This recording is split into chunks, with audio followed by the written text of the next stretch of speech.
अस्सलाम वालेकुम एवरीवन, कैसे हैं आप लोग सब। उम्मीद करती हूँ बिल्कुल खैरियत से होंगे, आफ़ियत से होंगे और मज़े में होंगे। दिन का आगाज़ हो चुका है और स्टार्ट हुआ है बस किचन में आने से। किचन में आने के बाद मैंने बस चाय बनाना शुरू कर दी थी, क्योंकि चाय अगर मैं ना पीऊँ तो मैं फ़ंक्शन नहीं कर सकती और चाय इज़ अ मस्ट। अगर बहुत ज़्यादा गर्मी हो यूके में तो फिर मैं अवॉइड करती हूँ चाय, लेकिन वैसे जो है मुझे पीनी ही पड़ती है ताकि मैं बस रिफ़्रेश फ़ील करूँ और मैं आराम से जो है अपने सारे काम कर सकूँ, सुबह का आगाज़ हो जाए। तो यहाँ चाय बनाना स्टार्ट कर दी थी और साथ ही मैंने यहाँ बनाना शुरू कर दिया था हस्बैंड के लिए प्रोटीन शेक। तो यहाँ मुझसे गलती हो गई थी, मैंने इसको लॉक नहीं किया था शायद सही तरह से, और इसके ऊपर से जो है वो लिड खुली हुई थी, जिसकी वजह से जो है वो लीक हो गया और गिर गया। फिर मुझे इसको क्लीन करना पड़ गया।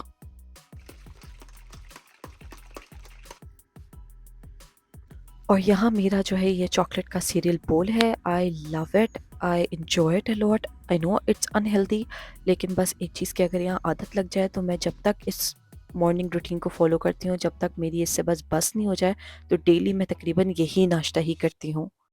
इसके बाद मैंने साथ में क्लीनिंग भी शुरू कर दी थी और मुझे अब जो है वो कुकिंग स्टार्ट करनी थी, क्योंकि आज इनवाइट कर लिया था फ्रेंड को फॉर डिनर।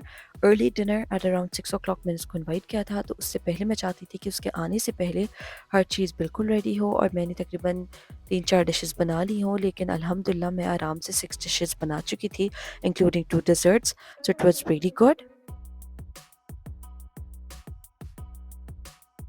तो यहाँ मैंने बनाना शुरू कर दिया था लौकी गोश्त। इसके लिए सबसे पहले मैंने ऑयल ले लिया था और इसके अंदर शामिल कर दिया है साबुत गरम मसाला। इसके साथ ही इसमें मैंने जिंजर गार्लिक पेस्ट भी डाल दिया था और मैंने यहाँ बीफ की बोटियाँ ली हैं और इसमें शामिल कर दिया है। तो इसको अच्छी तरीके से मैंने गोश्त को भून लिया था। जब एक दफ़ा इसका पानी ड्राई हो जाएगा तो फिर इसके अंदर हम शामिल करेंगे तमाम मसाले। साथ ही साथ जो भी यहाँ जो है स्पिल्स वग़ैरह हो रहे थे, मैं इसको फ़ौरन ही क्लीन कर रही थी। लौकी गोश्त की ख़ास बात ये होती है कि अगर किसी को बिल्कुल वेजिटेबल नहीं पसंद हो, फ़ॉर एग्ज़ाम्पल लौकी या कोई और वेजिटेबल ना पसंद हो, तो गोश्त के साथ मैंने देखा है कि वो अमूमन एन्जॉय भी कर लेते हैं और खा भी लेते हैं। मैं चाहती थी थोड़ा-सा ग्रैंड हो जाए। अगर मैं वेजिटेरियन डिशेज़ रख रही हूँ मेन्यू में, तो उसके अंदर मैं थोड़ा-सा मीट वग़ैरह ऐसा ऐड करूँ कि वो बिल्कुल जो है ना सिंपल ना लगे, थोड़ा-सा ग्रैंड लुक आए। तो इसलिए मैंने लौकी गोश्त बना लिया था। अब इसके अंदर मैंने शामिल कर दिया है प्याज़। इसको भी अच्छी तरीके से हम इसके साथ मिक्स कर लेंगे और फिर इसके बाद मैंने इसमें शामिल कर दिए थे 3 से 4 अदद टमाटर। इनको भी अच्छी तरीके से भून लिया था, थोड़ा-सा पानी शामिल कर दिया था और फिर इसको ढककर मैंने पकाने के लिए शुरू कर दिया था। आपने इसको इतना पकाना है कि यहाँ गोश्त जो है वो अच्छी तरीके से गल जाए। तो मैंने यहाँ स्लो कुक किया था गोश्त को और इसने लिया था रफली अराउंड 40 टू 45 मिनट्स, ताकि अच्छी तरीके से गल जाए और बिल्कुल सॉफ्टन हो जाए। फिर हम इसमें शामिल करेंगे तमाम मसाले, जिसमें है रेड चिली पाउडर और इसके अलावा टर्मरिक पाउडर। साथ ही मैंने इसके अंदर कोरिएंडर पाउडर भी शामिल कर दिया था। सॉल्ट आप इसमें डाल दें according to your flavour and taste. इसके साथ ही मैंने इसके अंदर शामिल किया था टोमेटो पेस्ट। तो मैंने यहाँ थोड़ा-सा टोमेटो पेस्ट रफली अराउंड 3 टू 4 टेबलस्पून लिया था और इसमें ऐड कर दिया था। लौकी शामिल कर दी है। बिल्कुल आपने बारीक कटी हुई लौकी लेनी है कि वो जल्दी गल जाए, क्योंकि गोश्त हमारा तकरीबन गल चुका है। तो अब हमने इसके अंदर लौकी शामिल कर देनी है और फिर आपने इसके अंदर पानी डाल के इसको अच्छी तरीके से ढक देना है। बस फिर क्या है, फिर रेडी हो जाएगा बस ये। और बहुत ज़्यादा मज़े का बनता है, डिलिशियस बनता है और ये बहुत ही अच्छी रेसिपी थी जो फ़ौरन मैंने बना ली थी। इधर लौकी गोश्त रेडी हो रहा था और साथ में ही आ गई थी आस्टा की ग्रॉसरी। जल्दी-जल्दी मैंने ग्रॉसरी कलेक्ट की और उस वक़्त मुझे जहाँ समझ आया था बस मैंने ग्रॉसरी रख दी थी, तो उसका ऐसा हाल हो चुका था। मुझे पता था कि मैं इसको बाद में अरेंज कर लूँगी, इसलिए मैं ज़्यादा टेंशन नहीं ले रही थी।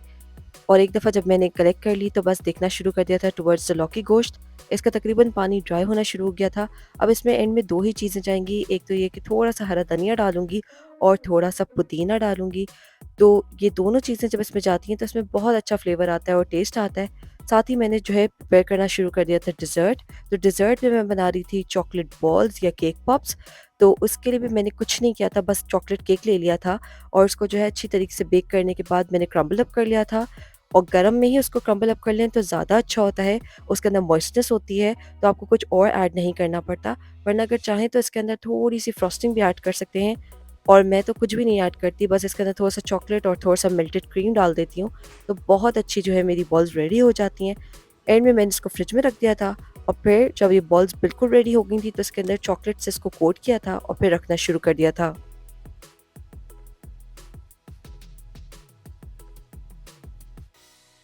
और साथ ही मैंने जो है टेबल सेट करना स्टार्ट कर दी थी। बहुत ही बेसिक सा सेटअप था, मैंने इसके अंदर कुछ ज़्यादा हाई-फाई चीज़ें नहीं की थी, सिंपल सा रखा था और कभी-कभी सिंपल चीज़ें ही बहुत ज़्यादा अच्छी लगती हैं।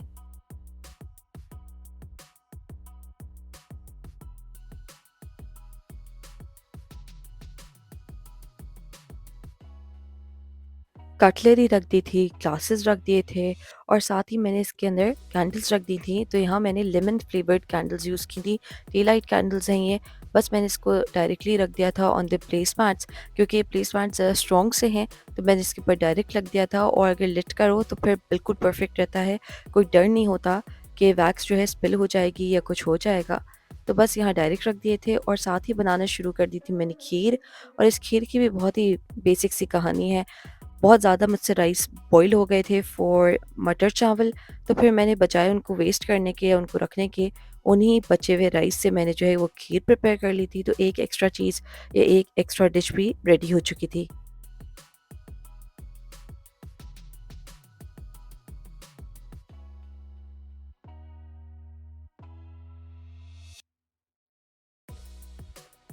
बच्चों के लिए यहाँ मैंने मटर चावल रेडी कर लिए थे। ये फ़ौरन झटपट से रेडी हो जाते हैं, कोई मेहनत भी नहीं होती इसमें।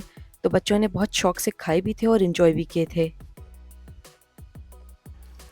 सिंक मैंने अच्छी तरीके से वॉश कर लिया था और क्लीन करने के बाद फिर मैंने जो है चिकन निकाल ली थी डिफ्रॉस्ट करने के लिए और साथ ही मैंने चावल भी भिगो दिए थे। सेला राइस यहाँ मैंने लिए थे और इनको अच्छी तरीके से भिगो दिया था फॉर एटलीस्ट 2 टू 3 आवर्स, ताकि जो है बिरयानी बहुत ज़्यादा मज़े की बने। बिरयानी के लिए तमाम लवाज़मात भी रेडी करना शुरू कर दिए थे, जिसमें पुदीना, हरा धनिया है, टमाटर और लीमू के स्लाइसेस हैं। मैंने सब कुछ निकाल लिया था और उसको अच्छी तरीके से कट करके पहले से प्रिपेयर करके रख दिया था।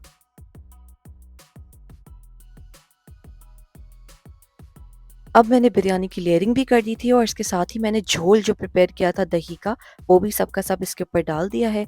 चावल जो मैंने पहले से जो है हाफ डन करके रखे थे, वो भी इसके ऊपर डाल दिए हैं और बिरयानी को अब मैंने दम पे रख दिया था और बस सोच लिया था कि जब मेरी फ्रेंड आएगी मैं इसको हल्का-सा बस जो है गरम करूँगी और गरम करने के बाद फिर मैं सर्व करूँगी गरमा-गरम बिरयानी।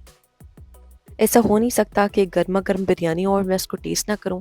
तो इतनी ज़्यादा ये चटपटी थी, इतनी ज़्यादा मज़े की थी कि मैंने उसी वक़्त एक बाइट ले लिया था और ट्राई कर ली थी बिरयानी कि कैसी बनी है।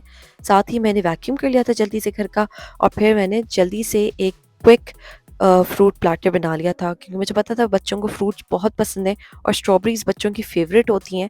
और यही हुआ था कि बच्चों ने बहुत ज़्यादा एन्जॉय की थी स्ट्रॉबेरीज़ को और आराम से खा भी ली थी और ये भी अच्छा हो गया था कि उन्होंने थोड़ा-सा फ्रूट भी ले लिया था। मेरी दोस्त आ चुकी थी और उसके बाद हमने जो है थोड़ी देर बाद खाना सर्व कर दिया था।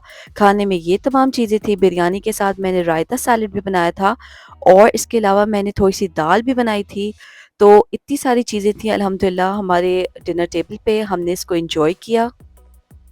मेरी दोस्त क्योंकि इस्लामाबाद की है और वहाँ कॉन्सेप्ट नहीं है इतना बिरयानी का, तो उसको ये बिरयानी बहुत ज़्यादा मज़े की लगी थी और उसको कराची स्टाइल बिरयानी इतनी मज़े की लगी कि मैंने उसको थोड़ी-सी पैक करके भी दे दी थी ताकि वो घर जाके एन्जॉय कर सके। मेरी अभी अच्छी बनी हुई। तो जी, बिरयानी बहुत अच्छी लगी थी उसको और उसके बाद मैंने सर्व कर दिया था मीठा, जिसमें चॉकलेट बॉल्स थी और खीर थी। तो केक पॉप्स जो हैं यानी चॉकलेट के, वो बच्चों को बहुत ज़्यादा पसंद आए थे, उन्होंने बहुत ज़्यादा एन्जॉय किया और खीर बड़ों ने एन्जॉय की थी। और इस तरह हमारा बहुत अच्छा टाइम स्पेंड हो गया था। उनके जाने के बाद बस फिर मुझे किचन समेटना था, साफ़ करना था। ये जो आफ्टर इफ़ेक्ट्स होते हैं ये बहुत ज़्यादा जो है मेरे लिए हॉन्टिंग भी होते हैं, लेकिन अल्हम्दुलिल्लाह हो जाता है, क्योंकि यही होता है कि आपको सबसे ज़्यादा खुशी ये होती है कि आपने डिनर अगर होस्ट किया है या आपने कोई भी दावत होस्ट की है, तो अगर सबने एन्जॉय किया है तो इससे बढ़ के कोई चीज़ नहीं होती। उम्मीद करती हूँ कि आपको ये व्लॉग अच्छा लगा होगा। इंशाल्लाह फिर नेक्स्ट व्लॉग में ज़रूर आऊँगी आपके साथ और कुछ नया शेयर करूँगी। तब तक के लिए अल्लाह हाफ़िज़।